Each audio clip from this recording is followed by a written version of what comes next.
Tuesdays with Morrie, an old man, a young man, and life's greatest lessons. The sixth Tuesday, we talk about emotions. I walked past the mountain laurels and the Japanese maple, up the bluestone steps of Morrie's house. The white rain gutter hung like a lid over the doorway. I rang the bell and was greeted not by Connie but by Morrie's wife Charlotte, a beautiful grey-haired woman who spoke in a lilting voice. She was not often at home when I came. She continued working at MIT as Morrie wished, and I was surprised this morning to see her. Morrie's having a bit of a hard time today, she said. She stared over my shoulder for a moment and then moved towards the kitchen. I'm sorry, I said. No, he'll be happy to see you, she said quickly, I'm sure. She stopped in the middle of the sentence, turning her head slightly, listening for something. Then she continued, I'm sure he'll feel better when he knows you're here. I lifted up the bags from the market, my normal food supply, I said jokingly, and she seemed to smile and fret at the same time. There's already so much food. He hasn't eaten any from last time. This took me by surprise. He hasn't eaten any? I asked. She opened the refrigerator and I saw familiar containers of chicken salad, vermicelli, vegetables, stuffed squash, all things I bought for Morrie. She opened the freezer and there was even more. Morrie can't eat most of this food. It's too hard for him to swallow. He has to eat soft things and liquid drinks now. But he never said anything. Charlotte smiled. He doesn't want to hurt your feelings. It wouldn't have hurt my feelings. I just wanted to help in some way. I just wanted to bring him something. You are bringing him something. He looks forward to your visits. He talks about having to do this project with you, how he has to concentrate and put the time aside. I think it's giving him a good sense of purpose. Again she gave that faraway look, the turning in something from somewhere else. I knew Morrie's nights were becoming difficult, that he didn't sleep through them, and that meant Charlotte often didn't sleep through them either. Sometimes Morrie would lie awake coughing for hours. It would take that long to get the phlegm from his throat. There were healthcare workers now staying through the night and all those visitors during the day. Former students, fellow professors, meditation teachers, tramping in and out of the house.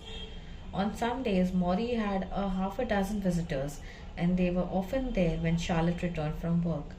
She handled it with patience, even though all these outsiders were soaking up her precious minutes with Morrie.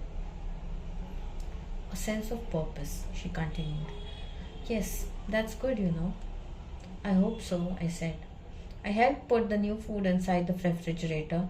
The kitchen counter had all kinds of notes, messages, information, medical instructions. The table held more pill bottles than ever. Celestone for his asthma, Ativan to help him sleep, naproxen for infections, along with a powdered milk mix and laxatives. From down the hall, we heard the sound of a door open. Maybe he's available now. Let me go check. Charlotte glanced again at my food and I felt suddenly ashamed. All these reminders of things Morrie would never enjoy. The small horrors of his illness were growing, and when I finally sat down with Morrie, he was coughing more than usual. A dry, dusty cough that shook his chest and made his head jerk forward. After one violent surge, he stopped, closed his eyes, and took a breath. I sat quietly because I thought he was recovering from his exertion. Is the tape on? He said suddenly, his eyes still closed. Yes, I quickly said, pressing down the play and record buttons. What I am doing now, he continued, his eyes closed, is detaching myself from the experience. Detaching yourself? Yes, detaching myself. And this is important. Not just for someone like me who is dying, but for someone like you who is perfectly healthy. Learn to detach. He opened his eyes. He exhaled. You know what Buddhists say? Don't cling to things, because everything is impermanent. But wait, I said, aren't you always talking about experiencing life All the good emotions, all the bad ones? Yes. Well, how can you do that if you're detached? You're thinking, Mitch. But detachment doesn't mean that you don't let the experience penetrate you. On the contrary, you let it penetrate you fully, and that's how you are able to leave it. I'm lost. Take any emotion, love for a woman, or grief for a loved one, or what I am going through, fear and pain from a deadly illness. If you hold back from the emotions, you don't allow yourself to go all the way through them. You can never get to being detached. You're too busy being afraid. You're afraid of the pain, you're afraid of the grief, you're afraid of the vulnerability that loving entails. But by throwing yourself into these emotions, by allowing yourself to dive in all the way over your head, even you experience them fully and completely. You know what pain is, you know what love is, you know what grief is. And only then can you say, all right, I have experienced that emotion, I recognize that emotion. Now I need to detach from that emotion for a moment. Morrie stopped and looked me over, perhaps to make sure I was getting this right. I know you think this is just about dying, he said, but it's like I keep telling you. When you learn how to die, you learn how to live. Morrie talked about this most fearful moments when he felt his chest locked in heaving surges, or when he wasn't sure where his next breath would come from. These were horrifying times, he said, and his first emotions were horror, fear, anxiety. But once he recognized the feel of those emotions, their texture, their moisture, the shiver down the back, the quick flash of heat that crosses your brain, then he was able to say, okay, this is fear. Step away from it. Step away.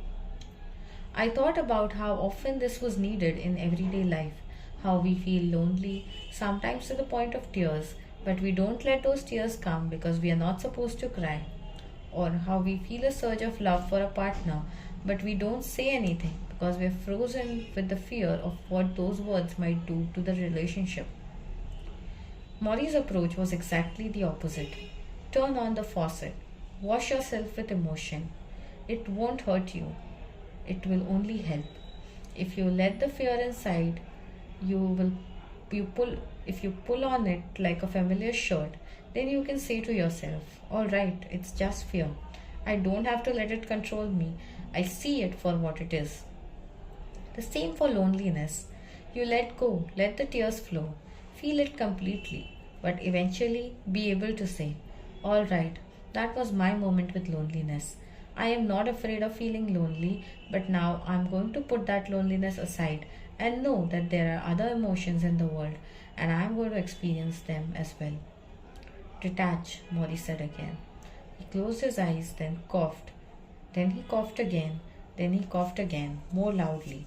Suddenly he was half choking, the congestion in his lungs seemingly teasing him, jumping halfway up and then dropping back down, stealing his breath.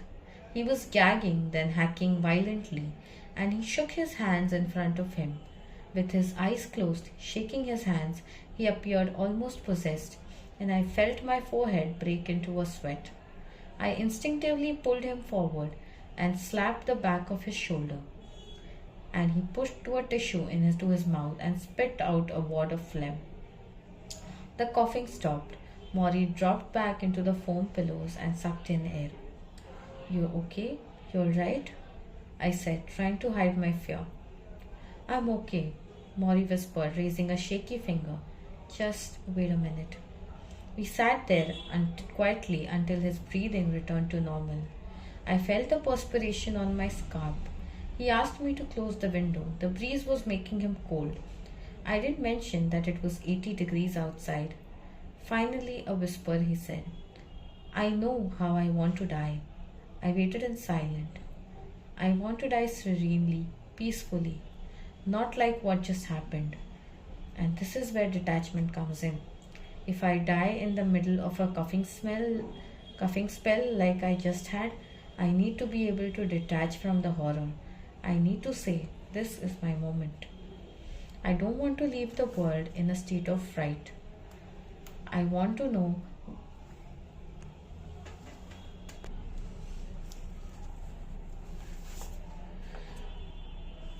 I don't want to leave this world in a state of fright. I want to know what's happening, accept it, get to a peaceful place, and let go. Do you understand? I nodded. Don't let go yet, I added quickly. Morrie forced a smile. No, not yet. We still have work to do. Do you believe in reincarnation? I asked. Perhaps. What would you come back as? If I had my choice, a gazelle. A gazelle? Yes, so graceful, so fast. A gazelle. Morrie smiles at me. You think that's strange? I study his shrunken frame, the loose clothes, the sock-wrapped feet that rest stiffly on foam rubber cushions, unable to move like a prisoner in leg irons. I picture a gazelle racing across the desert. No, I say, I don't think that's strange at all.